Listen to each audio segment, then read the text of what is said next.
KCR 2000 pension ఇస్తుండు.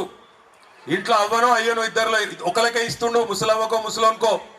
నేను ముఖ్యమంత్రి కాగానే ముసలోనికి ఇస్తా, ముసలయ్యకి ఇస్తా, ఇద్దరికి ఇస్తా. కేసీఆర్ 2000 ఇస్తా అన్నాడు, నేను 4000 ఇస్తా. అవ్వకేమో అత్తకేమో 4000, కోడలుంటే కోడలకు 2500, 2500 ఇస్తా. చెప్పిండా లేదా ఇవన్నీ? 6 గ్యారెంటీలు అన్నాడా? ఇంటింటికి దస్కత్ పెట్టి పంపించిండా? వచ్చినాయా? 2500, 4000 వచ్చినాయా? వచ్చినాయండి సీక్రెట్కి ఇక్కడ ఏమన్నా రాకపోతే రాలేను గట్టిగా పూరి. వచ్చినాయా రాలేదా?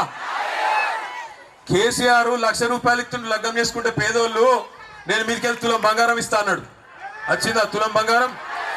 తులం ఇనుమన్న వచ్చిందా మీకు? బంగారం రాదు, ఇనుము రాదు, మనుగుడు రాదు. ఇంకెన్ని కథలు చెప్పిండు? రైతులకు కేసీఆర్ 10,000 ఇస్తుండు, నేను 15,000 ఇస్తా అన్నాడు. ఇచ్చింది ఆవిడకన్నా రైతులకు? 6 గ్యారెంటీలు 100 రోజులు అన్నాడు. 300 రోజులు అయింది, 300 రోజులు అయింది. ఇప్పటికి వచ్చినాయి ఒక్కలకన్నా ఒక్క బుడ్డ పైసా? పేదవాళ్ళకు సంబంధించేమో బుడ్డ పైస ఇయ్యలే. కానీ ఏం చేసిండు? కొత్త దుకాణం తెరిచిండు. మూసీ మే లూటో ఢిల్లీ మే బాటో.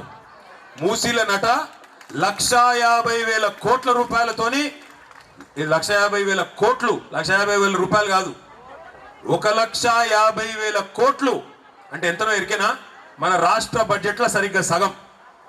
మన రాష్ట్ర బడ్జెట్లో సరిగ్గా సగం పైసలు పెట్టేట మూసిలో 55 కిలోమీటర్లు ఉద్ధరించి దీన్ని ఒక అద్భుతమైన లండన్ లెక్క చేసి ఇక్కడ ఉన్న గరీబ్ గాళ్ళందరినీ తీసుకుపోయి జంగల్లో వారేస్తారట.